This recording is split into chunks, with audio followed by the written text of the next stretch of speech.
Well, I went out today and dug up my potato barrels, and because it's been so wet here, I did not get a harvest at all. And I posted that to my community page and just decided that, we'll just replant them, because we've got 3 months before winter hits here. And so that's what I've done this morning. Now, I tried to post a video, and for some reason the upload failed. I don't know why, but I was using the tablet. Maybe that's why. I don't know. Um, I've had one of those weeks where you actually ask yourself, why do I do this? Right? I mean, I had a heck of a week, right? But one of the things that I wanted to talk to you about is the fact that even if you get a bad harvest, you look at the timetable and see, okay, do I have enough time to replant? Which, where I live, I do. And if you don't, then you just go, okay, so I had a bad harvest. Do I have enough on the shelf to carry me till next spring? So that's what you got to be thinking of from a prepper mindset, is not letting a bad harvest stop you, or not being able to feed your family just from one bad harvest. Okay. um that's why people always say, save your seeds, you know keep your seed potatoes, do things of this nature, because this year, and I was talking to a friend of mine today, and I was like, the only thing I can assume is this has been the wettest summer I have ever experienced here in the Outer Banks. I mean, it has literally rained almost every day, and I'm feeling like I'm up in the Pacific Northwest at this point. But this is causing issues with plants that like drier conditions, such as potatoes, garlic. Um, my cucumbers died because they got too much water. My watermelons died because they got too much water. My squash plants got ate. So it's just been, this year has just been horrendous as far as my garden goes. Um, this is the worst year I have ever experienced here growing anything. So, um, I don't want you to think that you took all that time and you planted all that stuff and you didn't get nothing, that you failed. No, you didn't fail, because even in your failure, you learn things, right? Like I learned, okay, uh, multiple plantings is probably what I'm going to have to do, and I will probably replant my 3 beds and see if I can get something out of them. I did get some potatoes, but not worth even thinking about. I mean, I just took them and put them all back in the soil, because I'm like, obviously they're not even worth.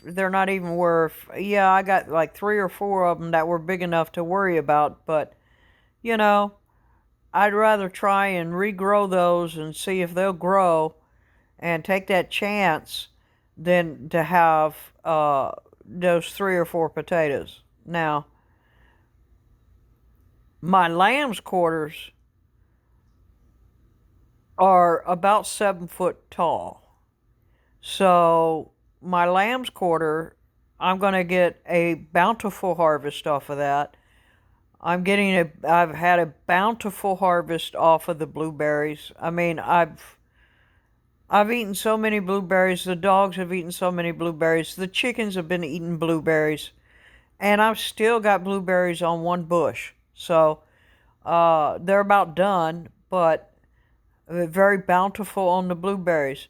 My elderberry tree, it is like explosively big this year. My peaches have rotted on the tree. Again, I think it's because just too wet. Um, my raspberries are doing very well. I just planted them this year, and they're already I'd say about 4.5 to 5 foot tall. So they're doing very well. My blackberries, I've been eating blackberries all summer. So I've still got blackberries coming in, and so they're doing exceptionally well. Uh, I got bamboo coming up everywhere. So we've been kicking the bamboo down, and the dogs have been chewing on the bamboo hearts, right? They've been enjoying that. Uh, you know, so you don't let one part of your harvest stop you from moving forward, right?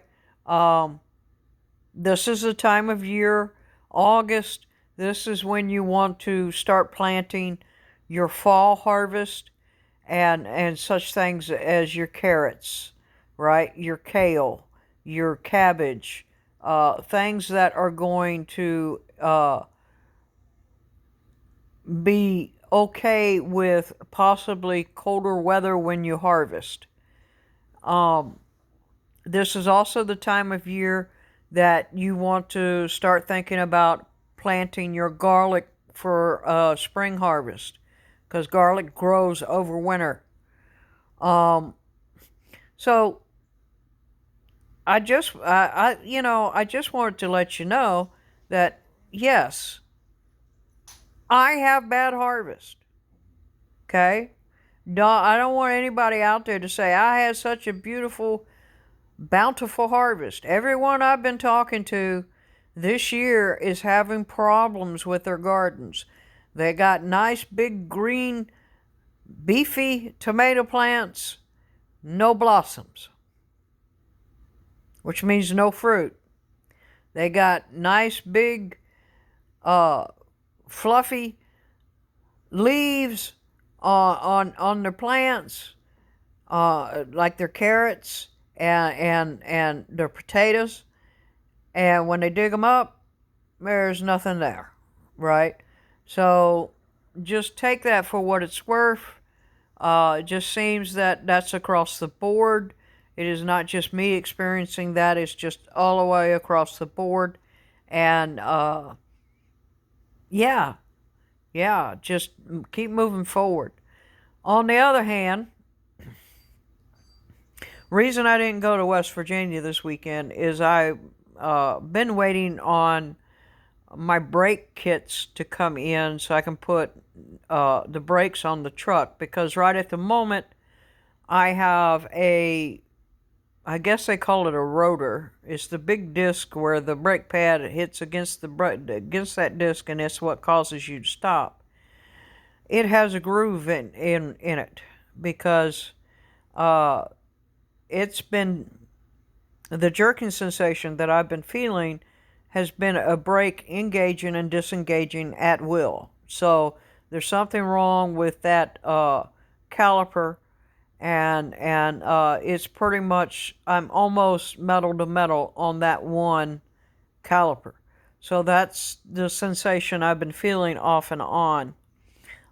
So hopefully, I've finally got the brake kits in, and hopefully this week I'll get them put on, and we'll be able to get to West Virginia and take this stuff that I have here out there and get back to work on that. I know that y'all have been watching for a while. I mean, it's been 2 months since I've been out there. Trust me, I am sensing that I feel like I'm at a standstill on that project, And it's just, I hate that. It's aggravating, right? Um, but this week has just been, it's been a bad week. It's been a very bad week. Not only at work, but also in some of my personal life, right? Um, yeah, it's been a bad week. So that's all I really got for you. Um, I know that Morning Light was asking about the wool blankets. You do what you want. I like the polyester Sherpa type blankets. I like to lay a lining of foil down, uh, lay a lining underneath that between you and the ground, and then cover up with a Sherpa blanket, then a very thin army wool blanket, then a waterproof sleeping bag over top of that, and that tends to be good to minus 30. So I think that will do you well. What the foil does, for those who do not know, is it reflects your heat back to you. So you want a layer under you to insulate you from the ground, whether it be a mat or a layer of leaves or, whatever you can find to get you up off the ground to insulate you between you and the ground. Then you want to take foil. Now, a lot of people use the survivor blankets, which if you've ever undone one out of a package, they're like really thin aluminum foil. That's what they are. They're really thin aluminum foil, and you can do the same thing with just regular aluminum foil. You really can. Um, and you lay a layer of aluminum foil down. Uh, I normally lay a blanket over top of that so I'm not hearing the crinkling. And then I lay another layer of aluminum foil over between the Sherpa blanket and the wool blanket. And then I lay the sleeping bag over top. Now, you can do it any way you want to. I have found that worked well for me in very cold temperatures. Now, obviously, the biggest thing is to stay dry. If wool gets wet, it takes a lot longer to dry than, say, the polyester. It just does. Okay. Now, cotton gets wet, it loses all of its heat properties. So, that's another issue. But I found that works for me. Also, Morning Light was talking about what kind of weeds do I let grow up in my garden. I normally do not let weeds grow in my garden. I have plenty of weeds in the yard that grow. I normally try and make sure that I don't have that, because if you have plants in your garden growing over winter, which right now I've got a lot of grass in my beds, they literally will choke out any freebies that are coming up, and they will steal the nutrients from the soil. Now, that being said, there are certain weeds that will replenish nutrients in the soil. I know dandelion is one of them. I'm not an herbalist. I'm not a great forager. I just know the real basics. But I try and cover my beds with either the pine shavings from the chicken coop or leaves and dried grass. That means it's completely turned brown, so that I cover it with that and let it sit over winter. And then come spring, I till it back up into the soil. Now that's what I do. It's just basically just recomposting what I already have on hand. Doesn't cost me anything, and I found that that's the easiest way to do things. That's I hope that helps somebody. I mean, like I said, I had a really poor harvest. I'm really shocked, kinda, but I was expecting a bad harvest, just because it's been so wet, and so not overly shocked. But I tried for 5 hours to upload the original video that I was going to do, and for some reason it will not upload from the tablet. I don't know why, but I'm having those issues here this week, right? Um, so, bicycle.